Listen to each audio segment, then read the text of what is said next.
A Nebraska teenager, 16 years old, has been sentenced to 35 to 60 years in prison for brutally murdering her newborn child. You and I need to talk about this. I'm Marcus Peter.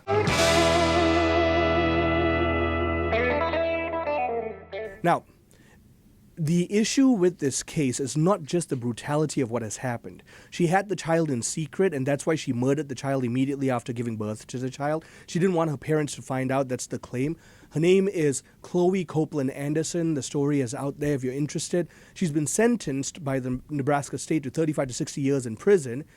The issue is the inconsistency of ethic in the ethic of life, how the legal system is treating the death of infants based on the circumstances of their demise. So, like I mentioned, she's 16 years old, she gave birth without her parents' knowledge, and immediately after, she retrieved a knife and fatally stabbed her newborn child. The legal outcome? She pled no contest to second-degree murder, and she's facing 35 to 60 years in prison. Borden woman convicted of killing her newborn baby has been sentenced to up to 60 years in prison. 18-year-old Chloe Coplen-Anderson was sentenced to 35 to 60 years in prison for second-degree murder.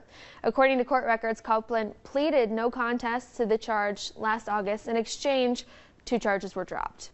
This stems from November of 2023 when Coplen-Anderson was 16. She gave birth to a baby in her bedroom, then grabbed a kitchen knife and killed the newborn. Court records suggested her parents had no idea any of it had happened. The funny part, or the weird part, is that the newborn's death, because it occurred moments after the child's birth and outside a medical facility, it's considered a crime. The law here is essentially that had the murder occurred within a clinical setting, under the guise of quote-unquote late-term abortion, it would have been legally permissible in jurisdictions across the United States. So legal definitions, unfortunately, are at play here, because this is the distinction between abortion and infanticide. And it's terrible, because the distinction often hinges upon geography. The baby's location, really, in utero versus ex utero, even up till the point of birth, and the intent behind the act. And that's the problem here with the differing legal outcomes, legal ramifications for similar outcomes. There's a bioethical perspective that's at play. Science plays into this. Dr. Callum Miller, she's a medical doctor and ethicist, notes the moral status of the child doesn't change based on geography inside or outside of the womb. Legal scholar Erica Bakioki argues our laws reflect a deep inconsistency for the exact same act, which is ending a child's life, because it's treated different solely based on context, and in this context, the geography of the child. So yes, it's ridiculous, because when you think about this also, 38 out of 50 states in the United States right now will call for double homicide when a pregnant woman is murdered. At the federal level, we've got an act called the Unborn Victims of Violence Act of 2004. It recognizes a child in utero as a legal victim if they're injured or killed during the commission of certain federal crimes of violence. And the law defines the child in utero as a member of the species Homo sapiens at any stage of development who is carried inside the womb. Now, that's hilarious, because if it's perpetrated by someone outside of a clinical setting, all of a sudden it's murder of the child in utero. But if it's perpetrated in an abortuary, in a Planned Parenthood facility, for example, all of a sudden it's completely permissible because it's the woman's choice. And so the question becomes, at what point are we acknowledging that this is arbitrary and inconsistent? Is this a child in the womb or not? And if it is a child, a Homo sapiens child, and we know that it is, because virtually every biological institution on the planet concurs, life begins at the moment of conception, then the ethical consideration must be consistent.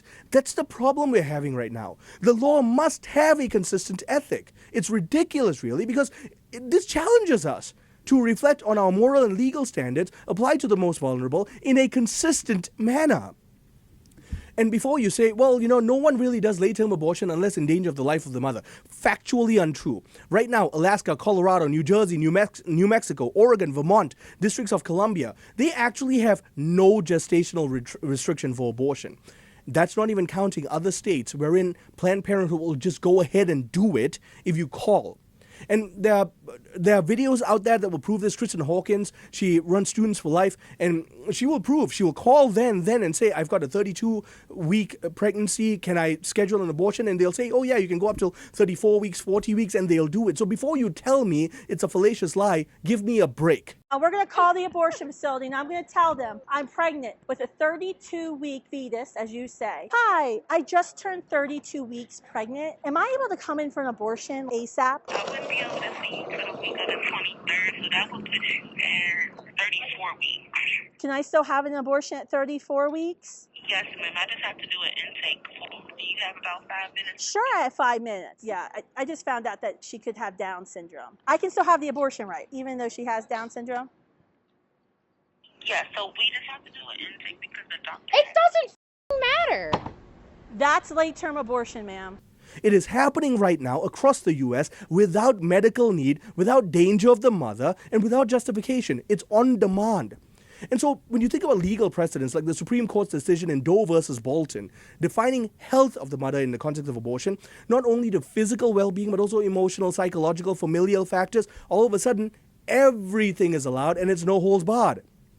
In 2019, Virginia proposed a repeal act to remove existing restrictions on third trimester abortions. So before you say it's not happening, pick up a book and read. It is happening. And so the question you and I have to ask ourselves is, are they children worthy of our protection or not? And if they are, then wisen up to the fact that we have blood on our hands if we don't. In Evangelium Vitae, this is the Catholic response here.